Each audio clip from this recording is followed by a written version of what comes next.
Good evening. My name is Josh Grimm, and I am thrilled to be here tonight to moderate the TIFF Talkback for the Tallest Dwarf. I'm joined tonight by Julie Forrest Wyman, who at this point needs no introduction, and by Michelle Kraus, a participant in the film, is a social worker and disability justice advocate who serves as manager of social work and intake services at New York Lawyers for the Public Interest. With both professional and lived experience as a person with dwarfism, she has spent her career advancing inclusion, supporting individuals with disabilities, and challenging barriers.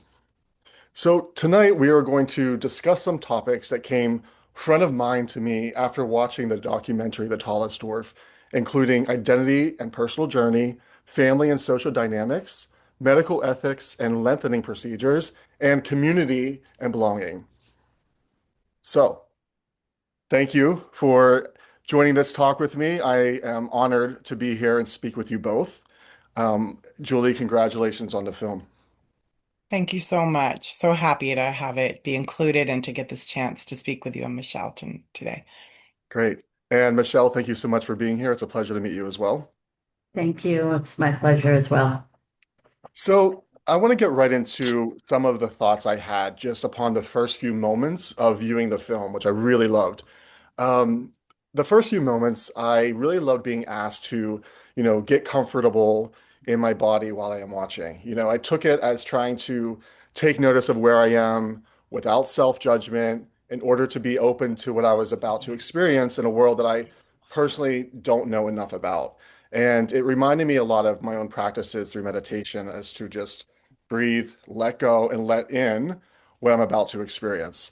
Letting my own insecurities go to make room for someone else's experience or, to allow for empathy or whatever else that I was about to watch. So, Julie, at the core of this film is your search for subjective answers of your dwarfism, and I suppose even like the actual diagnosis. So, when did you first start questioning where and if you fit within the community? I mean, I've always wondered if we have my father, my grandmother, my aunt, and I all have the same physique.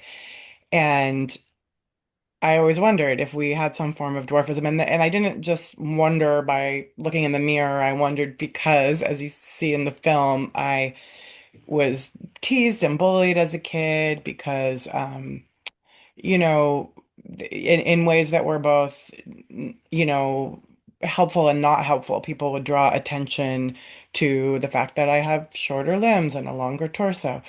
But since I'm 5 feet tall and since it didn't, uh, I was doing other things. In fact, what I was doing was making films about people whose bodies don't fit.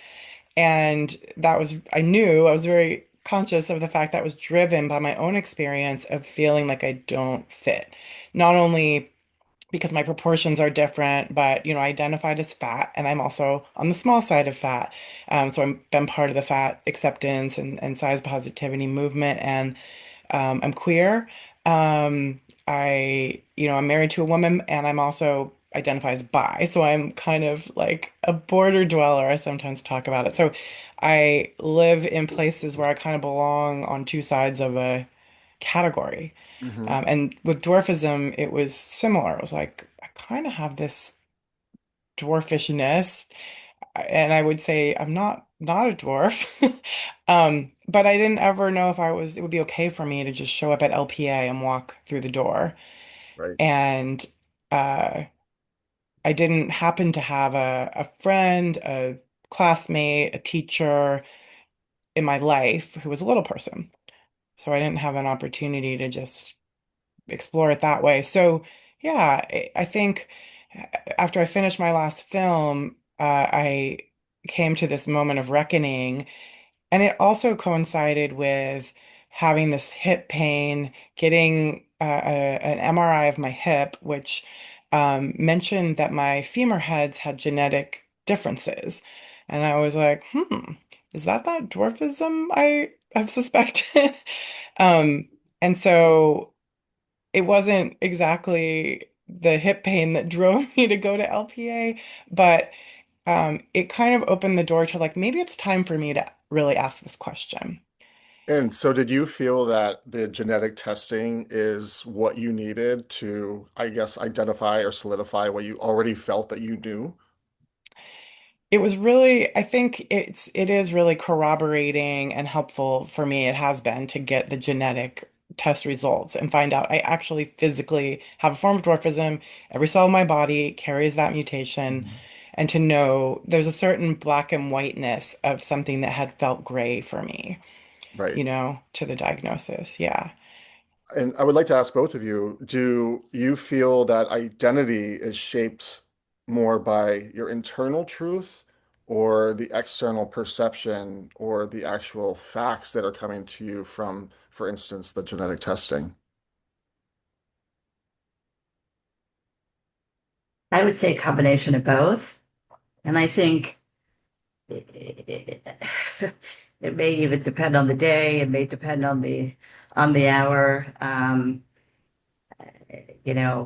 My own journey is it took quite a while for me to gain acceptance and to really kind of know who I was, not genetically, but kind of just like be okay with what I was looking at in the mirror Mhm. and being okay with how people were seeing me. And so, and some days, it's that strength inside that carries me through and I'm good and I feel confident and then, depending what I experience outside, um, which I do feel like I respond to certainly differently now as I'm older, but that could influence just kind of the momentary identity, So you you like, you wouldn't say that identity is something that is fixed. It's something that's ever changing or perhaps evolving. I mean, for me, yes. Right. Right. And Julie, do you feel I similarly? mean, I feel honestly, I feel like my identity is more shaped by um how I've been seen and the reflections I see, and that means both in people's eyes and perceptions, and also in the mirror. But also, you can't see anything without it being inflected by the world we're in, right? So we live in a world where beauty is still a fairly narrow standard, right? A certain kind of body, skin color, proportion. And so I don't think we just can see ourselves uh, without bringing that understanding of beauty that's like we are bathed in. So yeah, I think it comes more from that. And I also had a experience even way before my dwarfism diagnosis of really trying to learn how to look in the mirror.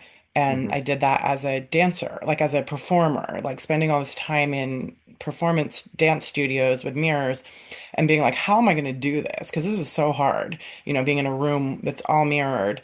And this was when I was in college. I went through this, I think at that point in my life, I was ready to see if I could look differently at myself, if I could find a way to see myself without only seeing there's too much of this, there's not enough of that, and if I could just see the shape that I actually am. Um, and that experience of like really learning like how to shift how I see completely changed how I feel and fit into my body. Right. That makes sense. And it's also what So made me be a filmmaker because I was like, okay, I can do this. I want to bring this to other people. did you find encouragement? You tapped on this in the film a little bit, and I thought it was interesting, that your parents didn't notice the proportions of your limbs being shorter than until your high school years, right? I think your father mentioned something such as that, and you seemed a little bit um, shocked that their experience and your experience weren't in the same alignment. And you did touch on that quite early on in the film, and you know, did that make you feel that you were struggling with something that can be, pretty traumatic in your youth, body image? And did that make you feel a little bit isolated from your family? Your parents saying it doesn't matter what you look like does feel different than saying, I think your size is beautiful or your size is unique, special, and it's going to make you stand out in a beautiful way, right? There's two Yeah, different ways to present it. Um, that's right. so did acknowledging that there will be challenges from your family, kind of strengthen your bond and your relationship? Oh, I mean, definitely, and I think that's the film tells the story, and it is shaped to tell that story of a acknowledgement unfolding over time, really by my dad. You know, I truly was really surprised when my parents responded that way to my questions because I think we just really remember things differently. For me, there was a lot of obsession in my family with my body Right, right. and wishing it was different and looking at all the different ways we could change it. And for them, even if those things actually happened, which they did, I promise, um, for them it was maybe just an aside or it wasn't as, obviously it was formative for me. So yeah. Right. So we learned quickly on that you are an artistic person. Obviously, you're a filmmaker and everything else. So how did you get involved with the Dwarf Artistic Coalition, and what does the DAC mean to you in regards to your self-expression and support and involvement in making this film? I mean, the DAC is where I started finding community, amongst, the DAC is sort of an organization within LPA, Little People of Mhm. America. And I mean, I guess it's not so surprising that, I walk in the door of this conference with 2,000 people in it and don't know anyone and try to figure out how I'm going to find my place or if I can find my place. And over time, connecting to the DAC, it wasn't so surprising that as an artist, the little people, the LP artists are the the right place for me to go. Not the only place, I Right. made connections lots of places within the organization, but it sort of felt like, okay, here's the people that do what I do, and let's see if I can get involved. Do you think So, that artistically showcasing dwarfism is a way to give, more awareness to those that have curiosity, or is it a way to, also release self-expression around the ideas of it? It's giving awareness to people that do not have dwarfism, through your art is probably a really great way to self-express who you are. I mean, the key factor is self-expression. I think like that we are, and I think there's a lot of art. I know there's a lot of art by dwarf artists, little people artists that has nothing to do with showing little people. In fact, some is very intentionally non-figurative, no body's shown.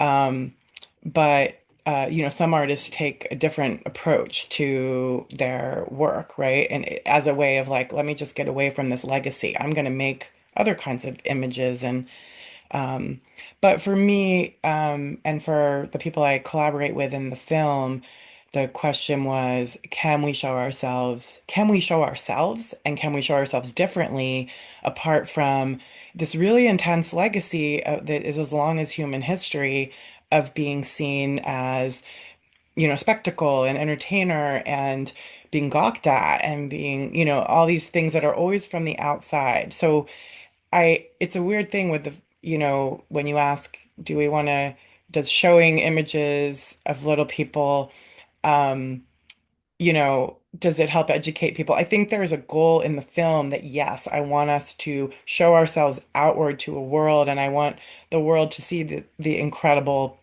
presence, complexity, and people who you're Right. going to meet in this film. Um, and, uh, and this is not, this is different than a lot of the ways I hope I intend it to be different. And I've heard it's different from other little people in the community than, the way we've been put on display Right. through human Right. history and including in some documentaries and including in some reality TV shows. Right. So yeah. Michelle, can you walk me through a little bit of how you got started in the work that you were doing? Sure, sure. So I um, I was born into a small family, not small in terms of size. My parents are average height. My sister, I have one sibling. My sister is average height. Um, uh, my parents are Eastern European and emigrated to America. Um, uh, Not so far back, not so much time before I was born. And so I think while they needed support and help in terms of how do we not love this child, certainly, but how do we kind of deal with this child's developmental, medical, and social needs? They had a hard time asking for help, accepting help, and so the family didn't really come together with a vocabulary on how to talk about it.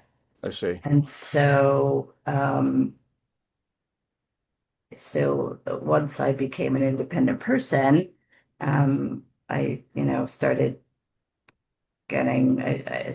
talking to a therapist, and a lot of our time was spent on, am I going to go to LPA, the Little People of America? Am I going to actually be in the same room with people that look like me, and all the fear around that, but all the possible really exhilaration from that as well. And so it took a very long time. So I finally got myself there and started going more and more to different events, um, and then I kind of at the same time decided to go to social work school, very much feeling like this need to give back, because there were particular people in my life that helped me to kind of get through all the sort of typical developmental stuff that is hard for kids, but also with the added layer of being somebody who was different and not having any kind of role models in terms What of. Mhm. what patterns, if any, do you see in families navigating dwarfism? What helps and what can, unintentionally also create pressure?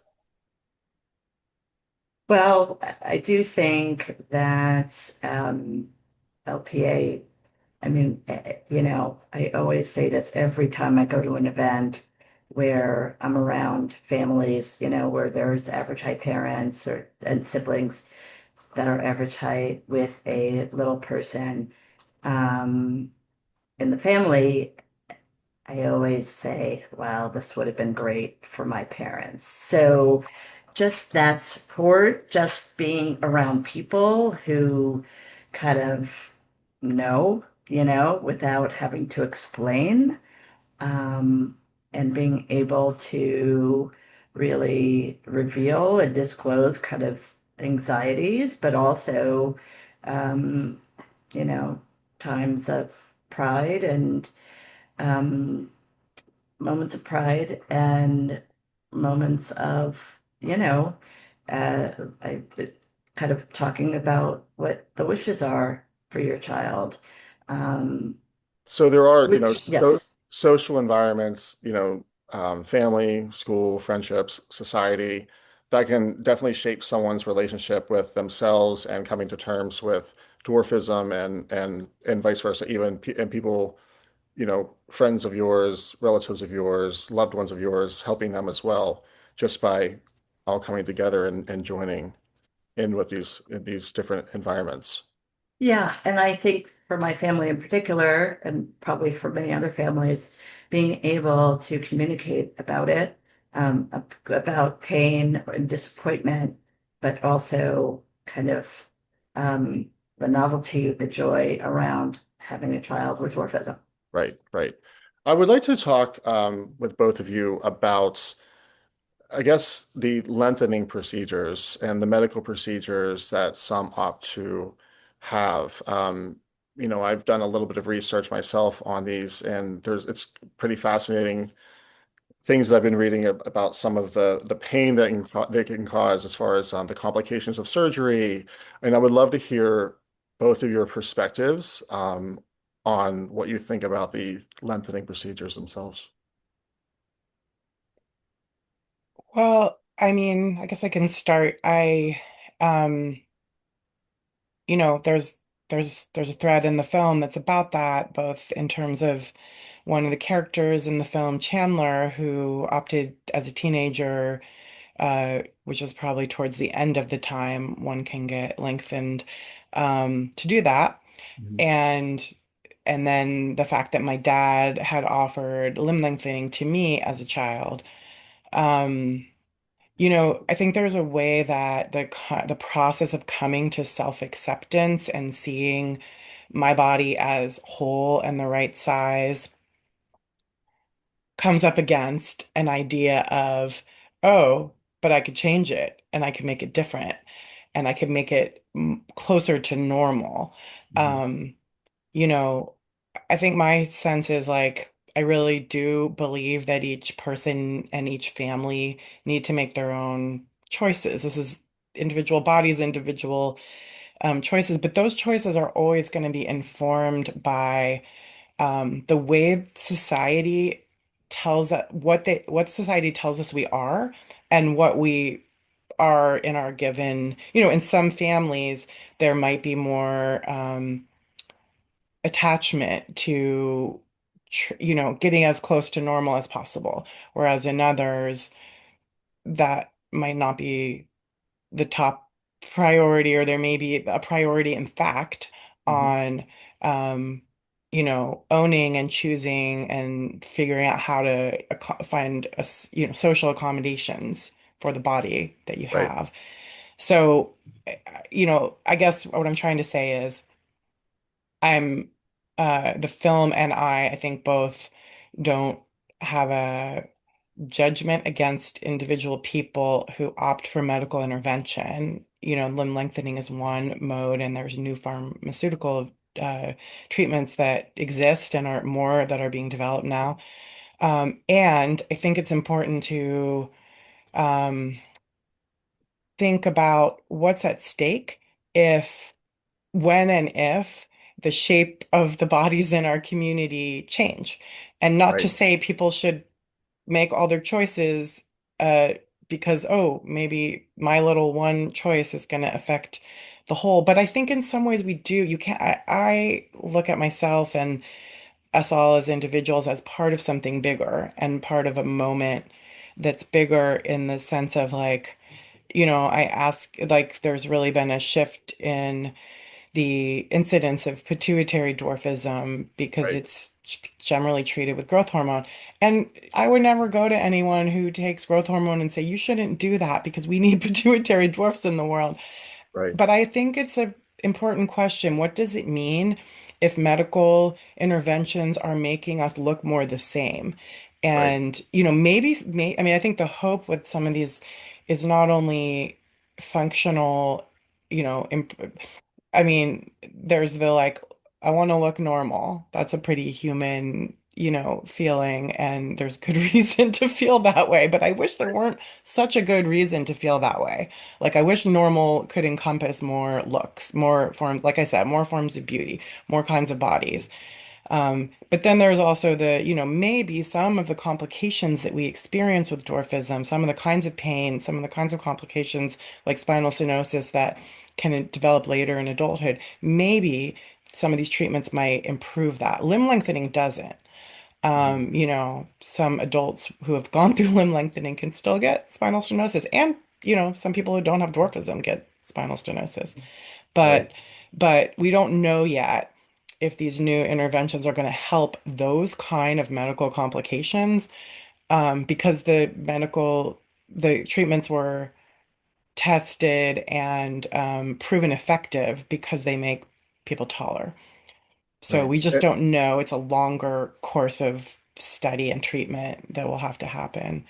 I And don't know. Michelle, I've been talking for a long time. Yeah. yeah, no, no, no, it's okay. It's very interesting. Michelle, do you have similar viewpoints on the procedures, or what is your standing?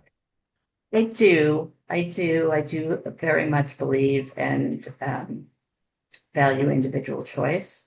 And I think the choice is made upon so many different factors that, I don't know when they're individuals in different circumstances, different medical circumstances, different, I mean, how it may affect livelihood, um, uh, if the person decides not to have it. Um, it's been as Julie has highlighted in the film, it's been a source of division um, in the organization in terms of people. I mean, for lack of a better way of putting it, but people who are for and people who are against, Right.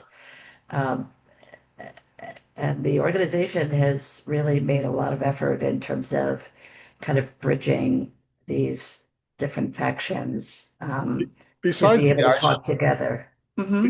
besides the the physical lengthening of the body, are there any contributing environmental factors or even comfort-based physical ones that would influence the lengthening procedures? I mean, are there some positive outcomes that are more, about internal, something that happens with your body internally or physically that is a positive to have the procedure, not just aesthetics? Well, I think the world is still built for not our people of our size. Right, right. And so, parents have said, it is so exciting to see my son be able to turn on the lights, to reach the light switch, Hmm. as opposed to, well, let's consider lowering the light switch.